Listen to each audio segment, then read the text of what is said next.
لیکن اس کے برخلاف پیارے آقا جناب محمد رسول اللہ صلی اللہ علیہ وسلم نے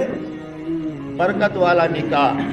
خیر والا نکاح، کم خرچ والے نکاح کو کہا، کم خرچ والی شادی کو کہا۔ بلکہ اس کے برخلاف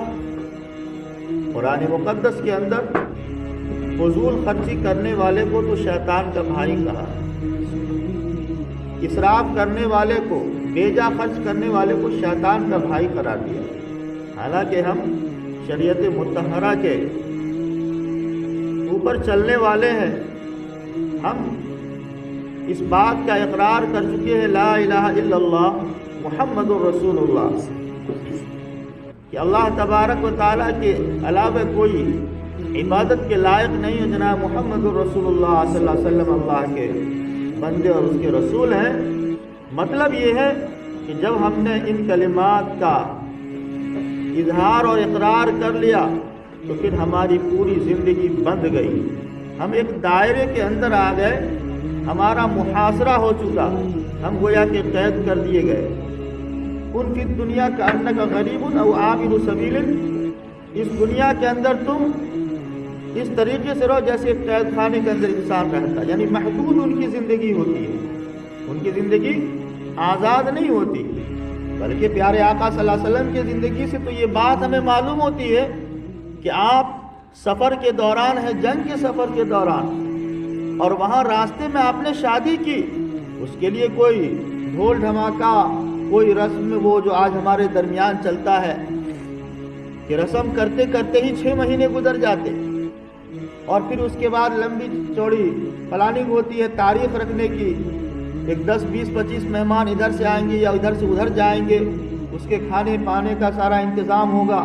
پھر تاریخ رکھی جائے گی، مہر طے ہوگا وغیرہ، وہ لمبا چوڑا ہو جاتا ہے۔ یعنی جس خرچے کے اندر شادی بآسانی کم خرچے کے دائرے میں ہو جائے، اس خرچے میں تو ابھی تاریخ اور ڈیٹ متعین ہوتا ہے اور مہر ہوتا ہے، اور اب تو اس سے بھی بڑھ کر کے بہت سارے لوگ اب شادی ہال بک کرتے ہیں تاریخ رکھنے کے لیے، شادی ہال بک کرتے ہیں مہر طے کرنے کے لیے۔ اب حد یہاں تک جا چکی ہے کہ جس چیز کو اپنے ایک کمرے میں گھر میں بیٹھ کر کے طے کر سکتے تھے، اس معاملے کو ہم نے کھلے طور پر بڑے میدان میں لے کے چلے۔ یہی ہے فضول خرچی، الغرض۔ پیارے آقا صلی اللہ علیہ وسلم نے راستے میں شادی کی اور صحابہ کرام رضوان اللہ تعالی علیہم اجمعین سے کہا کہ جن جن کے پاس کھانے کے جو بھی چیز ہوں، اب اندازہ لگائیں کہ لوگ سفر میں چلا، کیا سفر میں بریانی اور پلاؤ لے کے چلیں گے، قورمہ اور نان روٹی لے کے چلیں گے؟ اور اس دور میں صحابہ کرام کا دور، کسی کے پاس چند کھجور ہوگا، کسی کے پاس سوکھی جو کی روٹی ہوگی، یا اور کچھ اس قسم کی چیز ہوں گی۔ بارہ سنا کہ صحابہ کرام کی زندگی کا ایک بڑا حصہ ایسا گزرا جو فاقہ سے تھا، بھوک رہ کر کے زندگی گزارتے تھے، جنگ کے میدان میں بھی کئی کئی دن تک بھوکے رہ جاتے تھے۔ الغرض صحابہ کرام کے پاس جن کے پاس جو چیز تھا، جن کے پاس نہیں تھا تو نہیں تھا،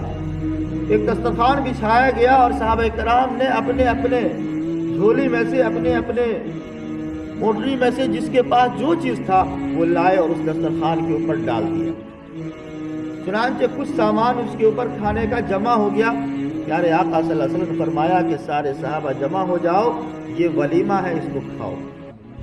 تو یہ تھا پیارے آقا صلی اللہ علیہ وسلم کی ایک شادی کا ولیمہ۔ ولیمہ کا مطلب یہ نہیں ہے کہ ہم لاؤ لشکر کے ساتھ، نمو نمود کے ساتھ،